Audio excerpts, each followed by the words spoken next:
I'm Kate, a 40-year-old woman juggling a part-time job and the demands of our home. Ted, my husband, is just a couple of years older, and we share our lives with a beloved cat. We've been married happily for 15 years, although I wouldn't say it's been without its challenges. One of the biggest disappointments has been our inability to have children. Another source of frustration is Ted's reluctance to pitch in with household tasks, despite his modest earnings. He tends to relax and avoid responsibilities on his days off. Ted has always been close to his mother, who lives nearby. Since his father's passing, he visits her often, claiming she's lonely, though I know she's far from frail. In fact, she can be quite difficult and lacks refinement. Just the other day, I stood in line at the grocery store when an unexpected loud noise escaped me. A mortifying moment. In my embarrassment, I turned around and hastily pointed the blame at the person behind me. My mother-in-law found this incident amusing and began sharing her own shopping anecdotes. Ted, my husband, joined in her laughter, but I couldn't share their amusement. I found her behavior distasteful and couldn't reconcile myself to the fact that she was family.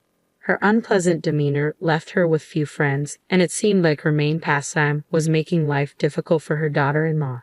If it weren't for our strained relationship, I wouldn't mind visiting my in-laws. However, I doubt any daughter-in-law would willingly engage with such a character. Even Ted's older brother and his wife, Rose, who used to live in the same house with her, couldn't tolerate her and eventually moved away. It's not hard to see why. Living with such a mother-in-law would be a daunting challenge, especially after Ron, Ted's brother, passed away. Despite Rose's patient and tolerant nature, she too found her difficult to bear and chose to distance herself. I can only imagine how much she must have endured. Rose wanted to create some distance, but her somewhat pampered husband wasn't keen on moving too far. As a result, the three families now live separately but close by. It makes me wonder if all the brothers are Mama's boys. What could possibly be so appealing about a mother-in-law like that? Even if I had to reside under the same roof as her, I could manage it if it were in separate living quarters. However, when she recently summoned me to discuss family matters, the contentious issue of living together came up again. I think it's time for us to consider living together, she said, sparking a heated debate. Live together? When can you guys move in? Just as I thought she had gathered us to discuss something else, she abruptly brought up the idea of living together.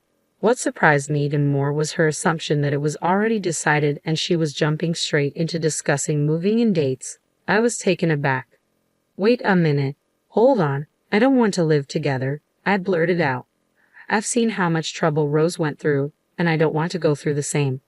I'm not asking you, I'm asking Ted, she retorted sharply, brushing aside my clear refusal to consider living together. My objection seemed entirely disregarded, despite the fact that I would be directly affected by such a decision. Well, I don't mind living together, Ted chimed in unexpectedly. And when it comes to taking care of Mom in the future, it would be easier for Kate if we're all under one roof, wouldn't it?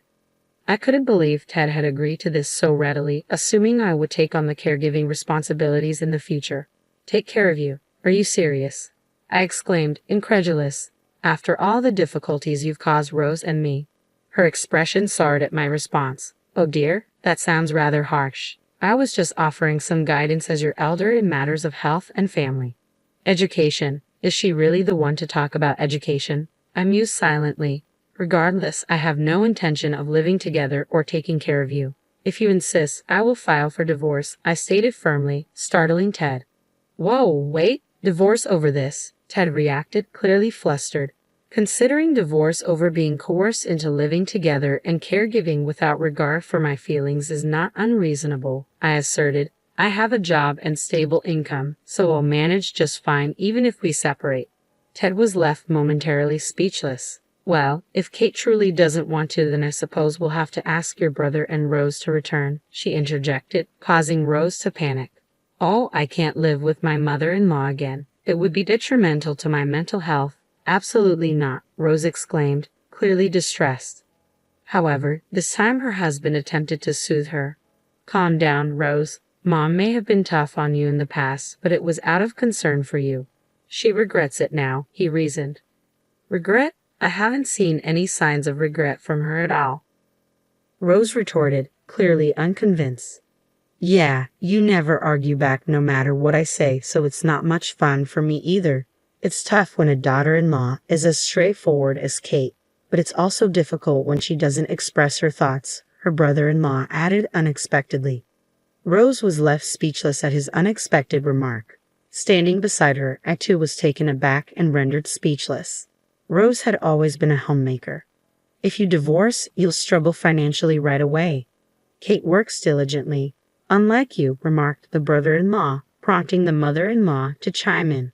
It's true, Rose. If you continue to be selfish, your husband might leave you. When a woman lacks good looks and a good figure, she ends up alone on the streets. I couldn't believe the mother-in-law's lack of remorse. She seemed to be escalating further. Rose used to be so pretty when she was young. Now she's gained quite a bit of weight, she continued, seemingly oblivious to her hurtful words. I wondered where this conversation was heading. Did you hear about those big deals? The zoo deals? I'm interested, I murmured, trying to change the subject. But the brother-in-law burst into laughter. Oh, that's terrible. Are you comparing me to a seal? Rose choked back tears as she spoke. I felt flustered, wanting to comfort her, but the mother-in-law and the brother-in-law continued their insensitive banter. No, it's just a misunderstanding. I was talking about the upcoming event at the zoo, right, brother-in-law? The mother-in-law interjected hastily. Seals wave their flippers and go ho-ho, don't they? Ho-ho, it's a spot-on imitation.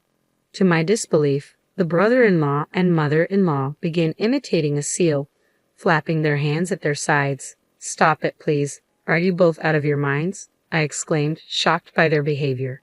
Rose couldn't hold back her tears and stormed out of the house. I hurried after her, chastising the mother-in-law. How can you both be so thoughtless and disrespectful? It's no wonder Rose and I refuse to live with you.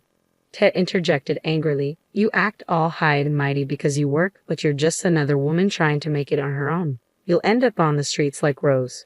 Don't think of threatening divorce. You'll regret it. His words stung deeply. While I was in a more stable position than Rose, I couldn't easily dismiss the idea of divorce either. I absolutely refused to live together, I declared firmly before storming out of my in-laws' house. My priority was finding Rose and offering her comfort. After searching through town, I spotted Rose walking slowly. Rose. Kate. Rose turned, her tear-streaked face showing her distress. I managed to calm her down and led her into a nearby cafe. I can't take it anymore. I've always been bullied by my mother-in-law, and Ted never supports me. I sympathize with her.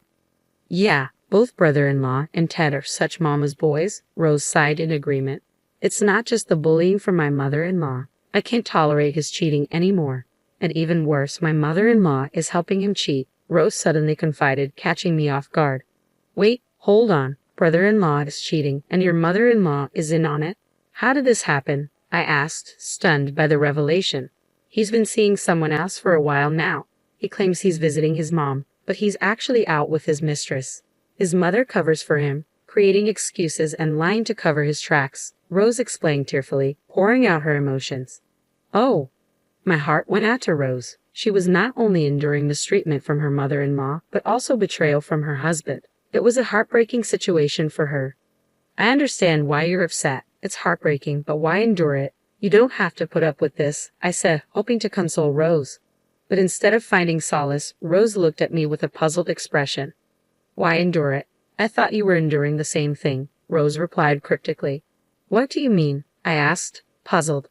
Rose then proceeded to unveil a shocking tale. After listening to her story, we both agreed to join forces and seek retribution against our in-laws.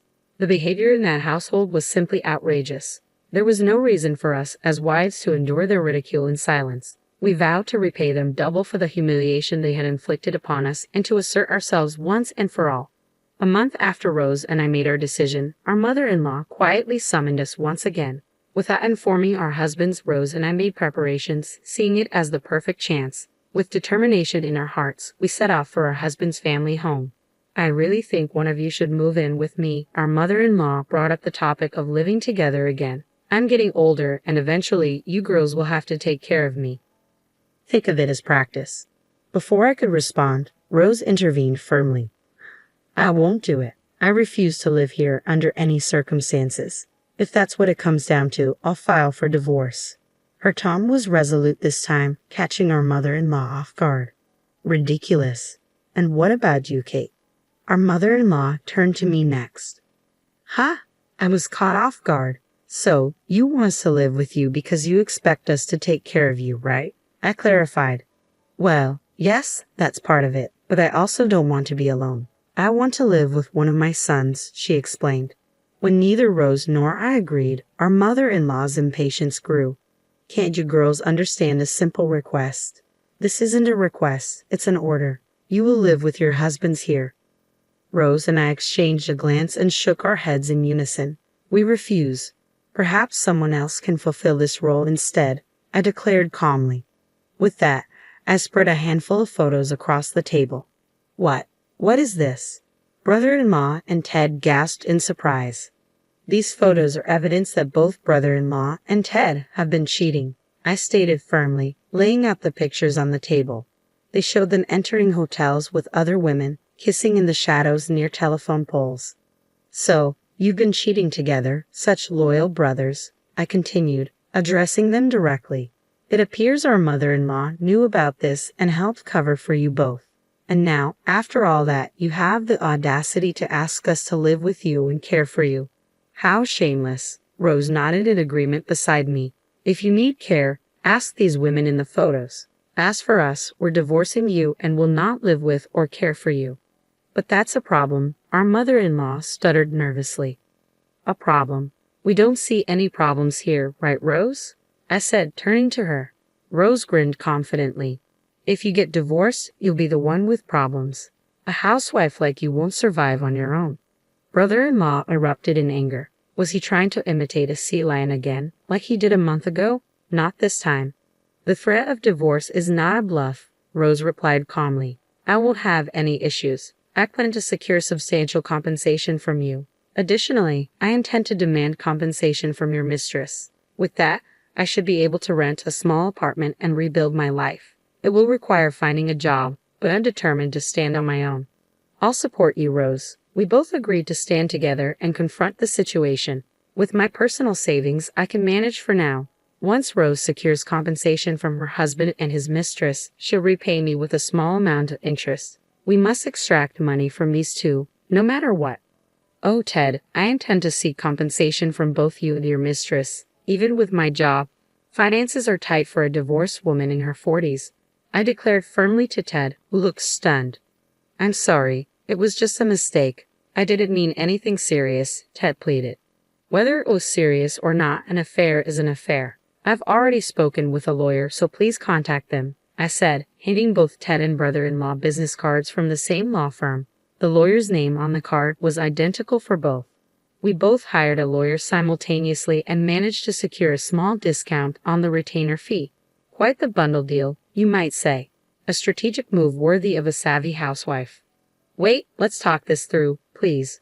Don't mention divorce. I'm sorry, I'm begging you. Ted and my brother-in-law both knelt and pleaded, but my mother-in-law grew even angrier and began shouting.